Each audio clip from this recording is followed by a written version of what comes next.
I produced what looks like a credible $5 billion federal AI research funding request in a weekend with one developer and an API key.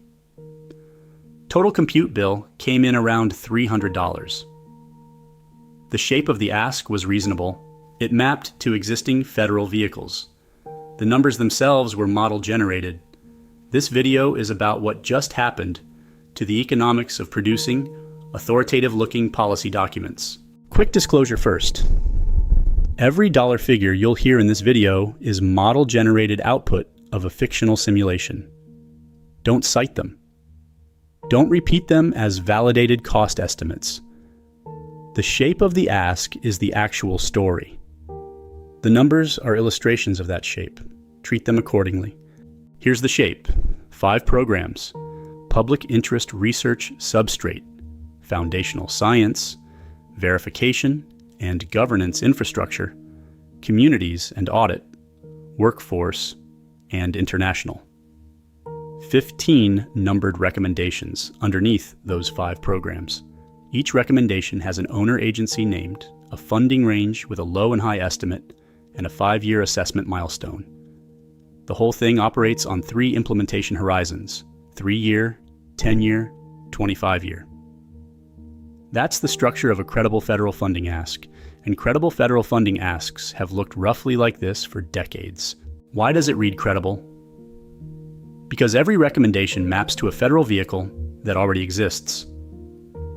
Program A points at the National AI Research Resource, already authorized, currently underfunded, exactly the kind of thing Congress would top up. Program C points at the AI Safety Institute, currently operating under NIST. Program D points at the Bureau of Labor Statistics, the Census Bureau, the Office of Management and Budget, 3 federal statistical agencies that already collect and release data. Program E points at NSF, NIST, and the State Department. Anyone who reads federal R&D funding for a living would recognize the shape.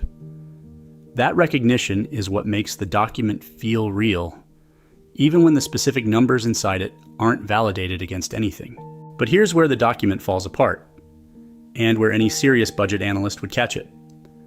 The numbers carry no sensitivity ranges, no low estimate, central estimate, high estimate spread, no displacement analysis.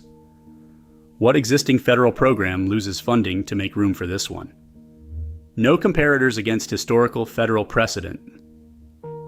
CHIPS Act actuals, Brain Initiative budgets, NAIRR pilot disbursements. Every funding figure sits in a plausible seeming range with none of the discipline that would make it a validated estimate. The shape is right. The numbers are vibes in a tuxedo. Here's what producing a comparable document used to cost. A traditional National Academies consensus committee runs roughly $3 to $5 million in contract value. 18 months from charge to publication. 20 or more named experts on the roster, plus background paper authors, plus external review monitors, plus dedicated staff support. That's the cost of running the institutional process that produces the genre. The cost is the discipline. The discipline is what the genre is supposed to signal. Here's what the simulated version cost. About $300 in API compute. A weekend of one developer's time, me in this case. No external review monitors, no human background paper authors, no staff. The genre is intact. The process underneath the genre, the part that the cost was actually paying for, is gone. Run the math. About 10,000 times cheaper, about 100 times faster. 4 orders of magnitude on dollars, 2 orders of magnitude on time. That's the structural change. Whatever the institution of record was protecting by being expensive and slow, whatever filtering function the cost performed, that protection is gone. The expensive thing and the cheap thing now read the same on the page. There are 3 implications I keep coming back to. First, more low-quality lobbying. Anyone with a position on a federal AI question can now produce a credible shaped white paper in a weekend.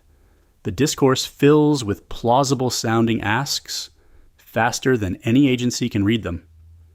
Second, and this one I think is actually net positive, more genuine prep work. Researchers and small institutions that couldn't afford to commission a NASEM report can stage one as scaffolding for their actual proposals. They learn the genre. They learn what their argument has to look like to be taken seriously. That's good. Third, more adversarial generation. Bad actors can manufacture credible-shaped documents to muddy the waters or astroturf positions. Same technology that does the second one does the third. There isn't a clean separation. Quick reminder, the funding figures are simulation output. The cost of authority collapse is real and measurable. What do you do about a structural change of this magnitude? You can't undo it. The fix isn't to slow generation. That just hands the genre to providers who don't slow down. The fix is to publish the audit recipe alongside any artifact you produce, and to demand it from any artifact you receive. There are 6 structural checks worth running. Persona drift, sponsor capture acknowledgement, dissent depth, cost sensitivity and displacement, falsifiability triggers per finding, funding translation discipline. Apply the matrix to anything that reads like a consensus document. Genre fidelity is now table stakes. Structural plausibility is the new bar. 2 repositories worth your time. The simulation, both committees and all artifacts, is at github.com/swmeyer1979/Averis-RND. The open source protocol specification is at github.com/swmeyer1979/pact-spec, Apache 2 licensed. Clone either, fork either, find the next failure mode I missed. Final disclosure, entirely fictional simulation. The funding figures are model generated. The cost of authority collapse. That's the actual finding, and it's real. If the cost of authority collapse is the kind of structural shift you want more on, subscribe to SAM on AI. Both repository links are in the description. Apply the audit recipe to whatever you read next.